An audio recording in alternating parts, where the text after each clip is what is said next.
मागील व्हिडिओमध्ये आपण मेजर 2 ह्या विषयाचा जो सिलेबस आहे या विषयावर चर्चा करत होतो आणि यामध्ये आपण ग्रामीण अर्थशास्त्र हा विषय मेजर 2ला विद्यापीठाने निवडलेला आहे आणि त्या संदर्भात पुस्तके नोट्स अवेलेबलसुद्धा मार्केटमध्ये झालेला आहे आणि महाविद्यालयामध्ये सुद्धा आपण याचा बराचसा भाग पूर्ण झालेला आहे।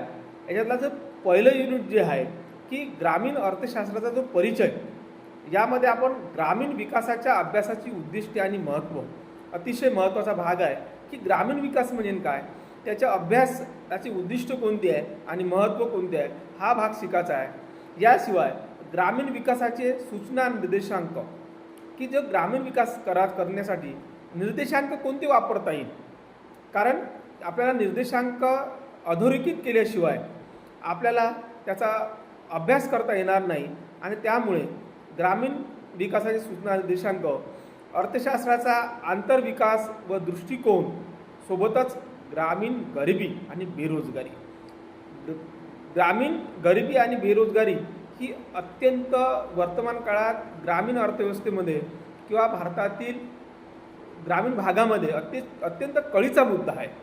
यामध्ये ग्रामीण गरिबी म्हणजे ग्रामीण भागामध्ये असलेली गरिबी आणि बेरोजगारी, बेरोजगारीचा आणि गरिबीचा अत्यंत जवळचा संबंध आहे, तर याचं सुद्धा विश्लेषण आपल्याला या युनिटमध्ये करायचं आहे। याशिवाय ग्रामीण गरिबी म्हणजे काय, त्याचा अर्थ काय, त्याचा अंदाज आहे आणि त्याचे कारणे काय, हे सुद्धा आपल्याला बघायचं आहे। याशिवाय बेरोजगारीचा अर्थ, ग्रामीण बेरोजगारीचं प्रमाण, कारणे आणि परिणाम हे सुद्धा बघायचं आहे। याशिवाय ग्रामीण विकासासाठी एजन्सी, यामध्ये सरकारी एजन्सी असेल, त्यानंतर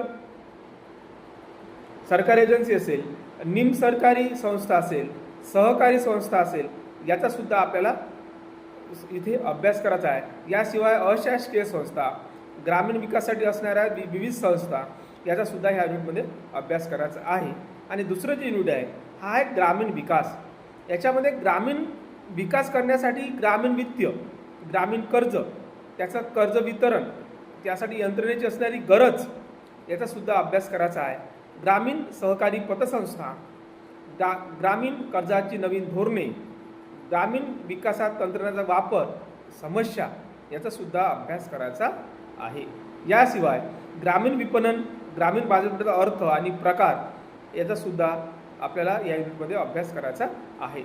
याशिवाय ग्रामीण विपणनाचे वर्गीकरण आणि रचना, याचा सुद्धा आपल्याला अभ्यास करायचा आहे। या व्यतिरिक्त ग्रामीण विकासामध्ये वेअर हाऊसिंग आणि कोस्टल रेंजेस, समस्या आणि उपाय, याचा सुद्धा आपल्याला अभ्यास करायचा आहे। ग्रामीण पायाभूत सुविधा, यामध्ये रस्ते आहे, लोहमार्ग आहे, वाहतूक आहे, दळणवळण आहे, आरोग्य सुविधा आहे, याशिवाय शिक्षण आहे, याचा सुद्धा आपल्याला अभ्यास मोठ्या प्रमाणात करायचा आहे। आणि या व्यतिरिक्त गृहनिर्माण आणि स्वच्छता, पिण्याच्या पाण्याचा पुरवठा, ग्रामीण वाहतूक आणि दळणवळण आणि ग्रामीण विद्युतीकरण, या सर्वांचा अभ्यास ह्या युनिटमध्ये करायचा आहे। एकंदरीतच या 2 युनिटच्या माध्यमातून सर्व विद्यार्थ्यांना 40 मार्काचा पेपर सोडवायचा आहे। अतिशय आपलं महाविद्यालय ग्रामीण भागातील असल्यामुळे या विषयाचा आणि आपल्या विद्यार्थ्यांचा किंवा तुमचा अतिशय जवळचा संबंध आहे, आमचासुद्धा जवळचा संबंध आहे आणि या दृष्टिकोनातून आपल्याला अभ्यास करायचा आहे। धन्यवाद।